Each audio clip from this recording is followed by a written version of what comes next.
Mindfulness, você já ouviu falar sobre esse tema, esse termo? Bom, é como se fosse uma técnica ou algo que a gente precisa alcançar. Mindfulness é quase como a atenção plena na tradução livre do inglês. E para falar sobre esse assunto, a gente convidou uma especialista que felizmente teve espaço na agenda para atender nosso programa. Nós conversamos agora com a Daniela Xavier. Seja bem-vinda, Daniela, uma alegria tê-la conosco. Muito A Daniela, obrigada.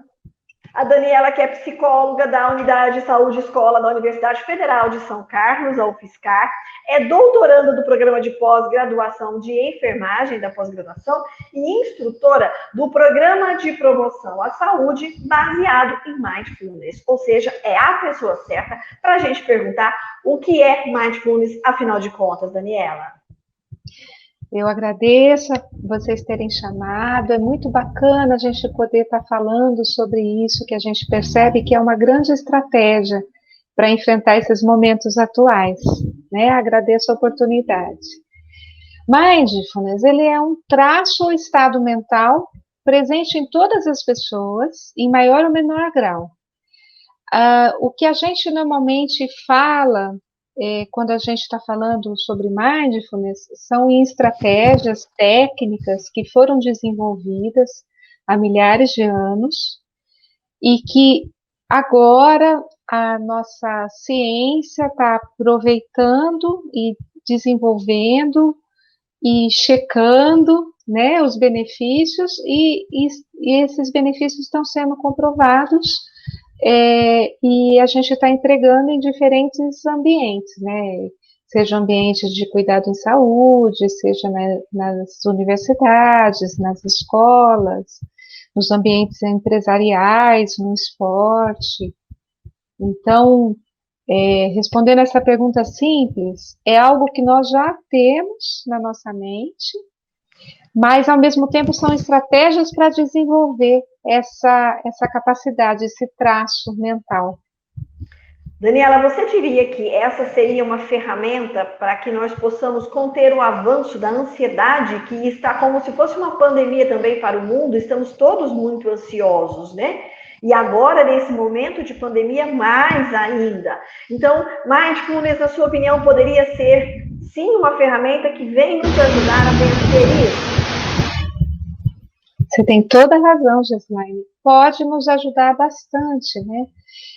A gente vive, de fato, um ambiente, nesse momento da pandemia, a gente está confinado em casa, com incertezas em relação à nossa vida, né? Incertezas em relação ao trabalho, à política, né?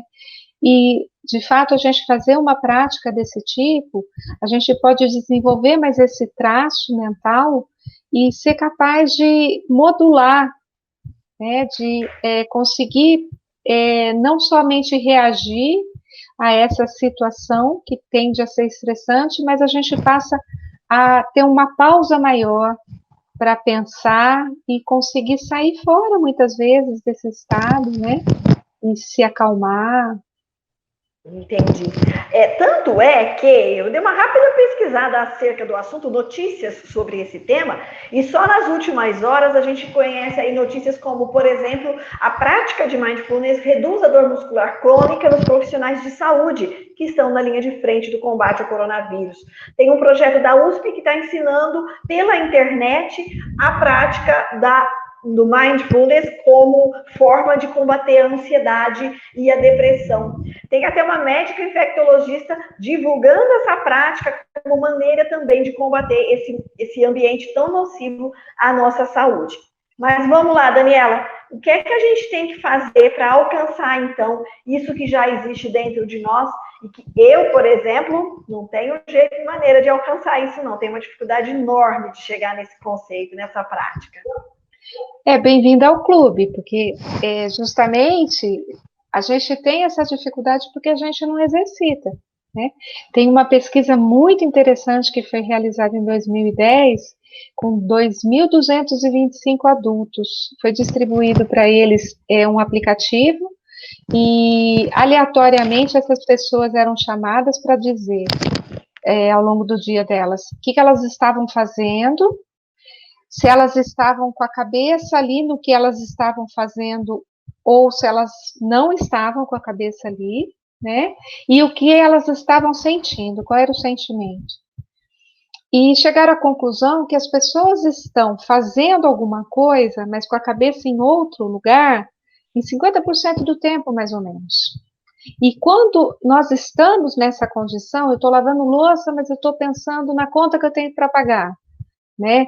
Ou eu estou conversando com uma pessoa, mas já pensando na resposta que eu vou dar, não ouvindo o que ela está me falando, né? Assistindo uma aula e pensando no dia seguinte.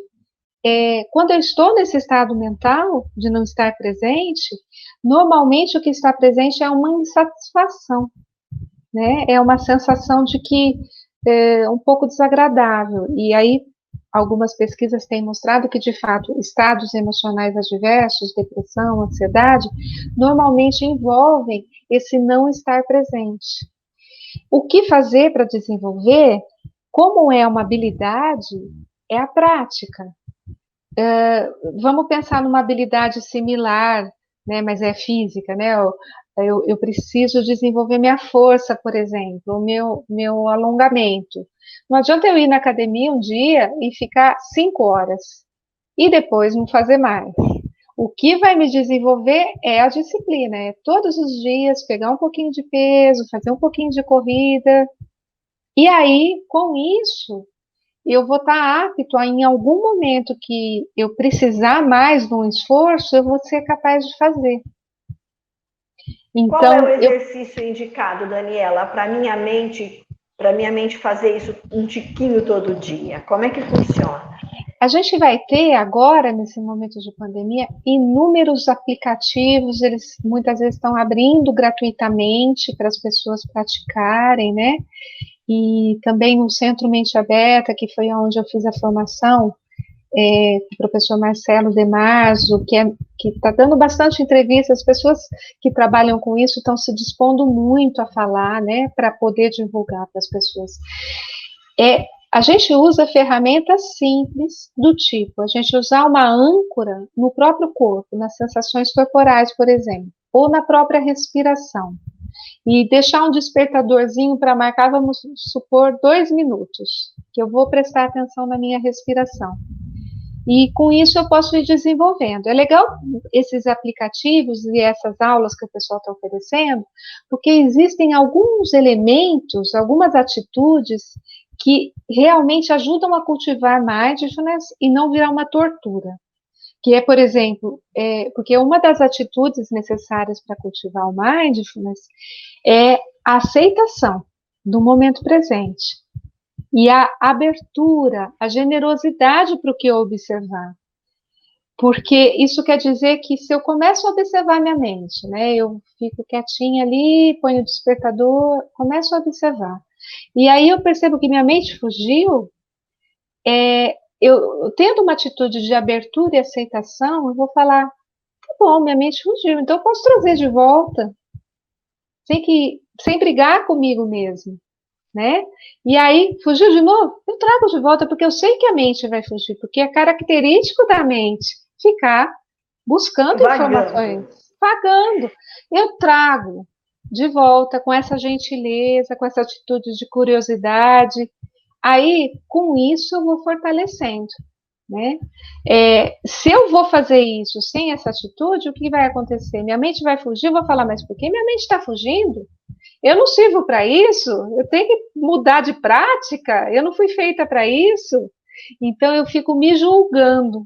E uma outra atitude que a gente precisa desenvolver quando vai praticar é a atitude do não julgamento, do entender, observar e trazer de volta. Daniela, eu tenho então que começar de pouquinho e ampliando essa minha consciência de mente, de corpo, gradativamente. Isso. E com essa atitude, essas atitudes, né, de aceitação ao que você observar. Uma outra coisa muito comum, eu vou observar minha respiração e minha mente rapidamente vai falar, tá errada, tá rápida, né? E eu vou ver minha mente falando isso, ao invés de eu brigar com não, eu não posso julgar. Não, Eu já estou julgando, não tem problema, minha mente vai fazer isso, mas aí eu volto novamente a observar e não julgar.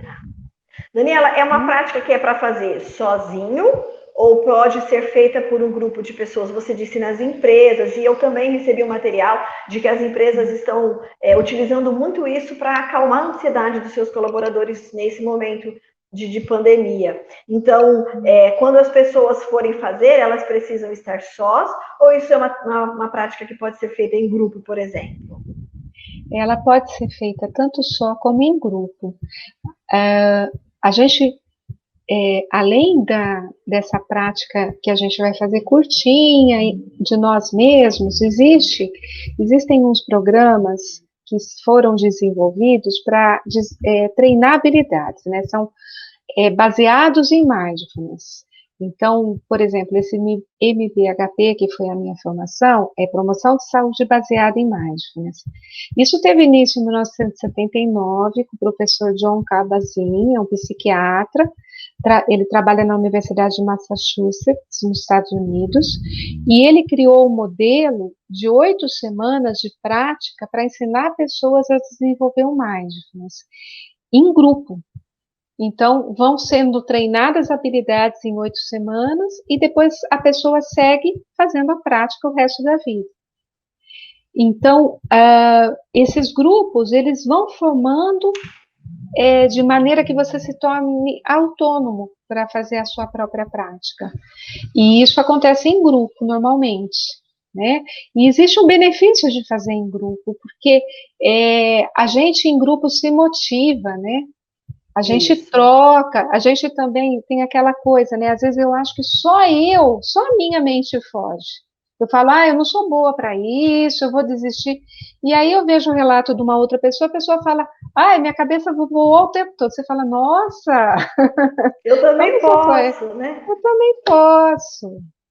Entendi. Bom, eu só queria, infelizmente o nosso tempo acabou, é curtinho aqui para falar de um assunto tão amplo, mas a gente queria agradecer imensamente. Posso fazer uma observação bem rápida, pode, aqui, bem claro, importante? claro. Olha, Pode. apesar de ser extremamente benéfico, ele não é uma panaceia. A prática de mindfulness, ela, em momentos que a pessoa está numa crise aguda de ansiedade, de estresse, de depressão ou de um problema físico, ela não é benéfica, justamente porque é agudo. Nesses momentos, a pessoa precisa do tratamento psiquiátrico, psicológico, e depois, quando ela estiver mais equilibrada, numa fase mais de manutenção, aí ela deve voltar a buscar o mindfulness. Então, se a pessoa que está ouvindo falar, mas eu estou tendo crise de pânico agora.